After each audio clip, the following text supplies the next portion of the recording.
Duolingo versus LingQ.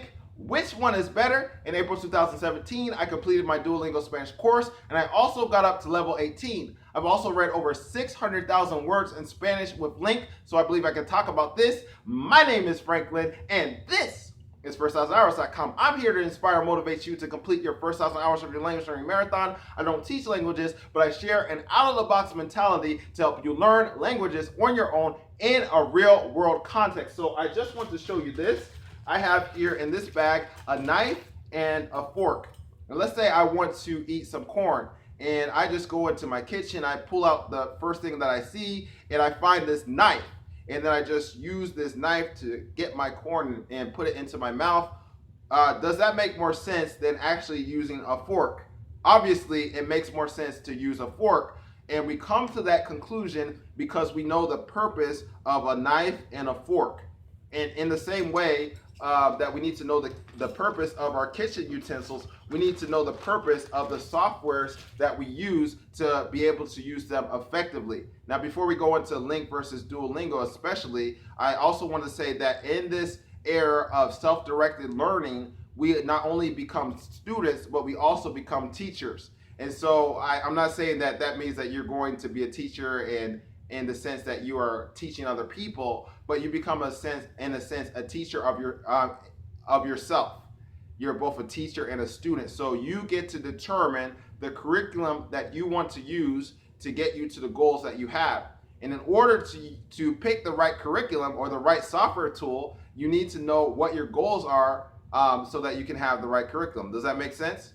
Okay, so let's talk about purpose. The purpose of the Duolingo Spanish course, as stated on the Duolingo website, is to get people to an A2 level. And I'm going to put a link to what I'm talking about from the Duolingo website in the description of this video. So an A2 level is basically a high beginner level. An A2 level is based on the Common European Framework Reference for Languages, or CEFR. And so if you are trying to get past a high beginner level in a language, then Duolingo is not the right tool for you to use, okay? So if you're at the stage where you're just, you know nothing in that language and you want to increase yourself to get to like a high beginner level, then maybe you should consider using Duolingo. I think it's good initially to use Duolingo because it's very easy to start learning with Duolingo. Their user interface is pretty intuitive to use. And then also I like Duolingo because it has a huge community of language learning enthusiasts. So you have a lot of people that will support you in your language learning community. If you post something that is interesting for people, you should expect a response on Duolingo from someone on Duolingo within an hour. Now, the concern I have with Duolingo is that because it only is trying to get you up to an A2 level, specifically with the Spanish and French courses, and I believe that it's not going to get you up to a high level in the other courses as well. But you can get too caught up into getting a Duolingo streak. Now, some people have been on Duolingo for like 1,000 days consecutively, and that is going to help in a certain way in their language learning, but it depends on the goals they have. If their goal for themselves was to get up to like a B2 level or a higher language learning level that will make them conversationally proficient, then Duolingo is not the best choice to spend 1,000 days with, okay? And so I think that if you use Duolingo, it's good to have a cutoff point when you,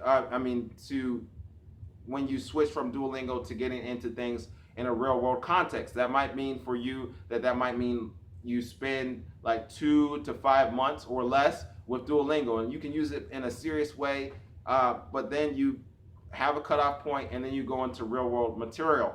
And the other concern I have with Duolingo is that you can get caught up in an artificial and learning environment that is separated from a real world context, and then you might have a higher sense of what you're learning than what is really the reality.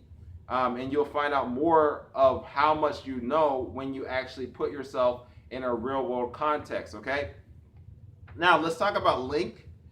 and I do have an affiliate link for LingQ in the description of this video. So if you do get LingQ, then please go through, get LingQ through the affiliate link, and then also please let LingQ know that First 1,000 Hours sent you there when you get a welcome email from LingQ. So LingQ is for the person who wants to be able to understand a language in a real world context with native level material. So if that's you, then you probably should use LingQ, okay? It also really helps you read in a foreign language. Like I said, I've read over 600,000 words in Spanish with LingQ.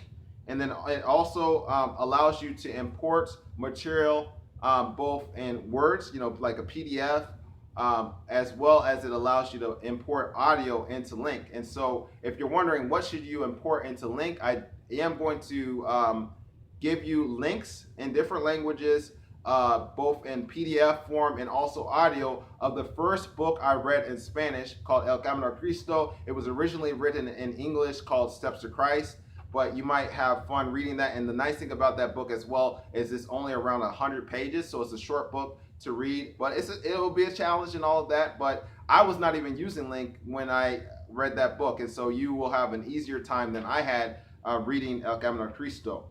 Now, there are some considerations to have with using LingQ, and this is one of the things. There's no hand-holding with LingQ, so if you are looking for a set curriculum, LingQ does not have that. You're able to read things that are interesting to you in LingQ. So you have to have goals in order to be able to use LingQ effectively, because if you don't, then you might get lost or confused or whatever. And it took me a little bit of time to understand how to use LingQ, and that's why I have done LingQ tutorials on this website or on First 1,000 Hours to help you be able to learn how to use LingQ. And then also you can get caught up, I think, in trying to get these links, which you can use to review what you have read. It's just better, in my opinion, to just go ahead and read more material, because the more you read, you'll have a built-in review system, so you don't have to be caught up with the links, in my opinion. Now, I want to read to you something that I posted on LingQ, because someone was wondering, should he use LingQ Premium or not? And these were some of the things I was saying to that person. I asked, do you have reading goals for your target language? Do you believe that using this software or using LingQ to help you read faster in your target language will help you in your reading goals?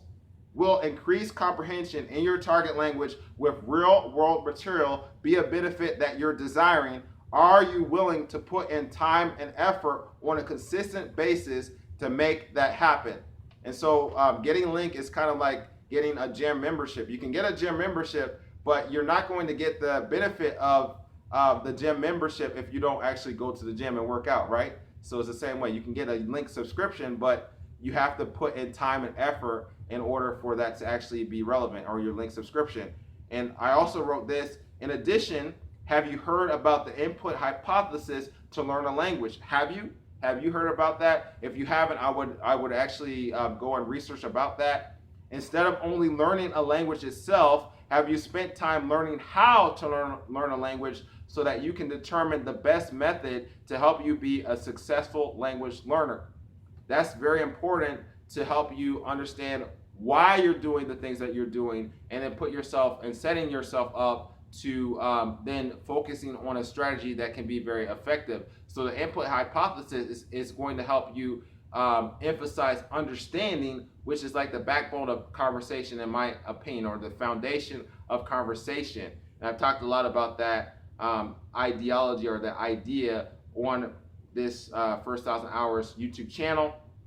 And I also said that sometimes people spend much more money traveling to a foreign country to learn a language, only to find out that even in that country, they still have to put in real time and effort to be proficient in a language. So we have the opportunity, even on the internet, to use tools and resources to get us up to a high level in our language learning journey. And I hope that you will use these tools in the right way to help you meet the goals and objectives that you have. And again, if you use LingQ, please follow the affiliate link in the description of this video. My name is Franklin, and this is First 1,000Hours.com.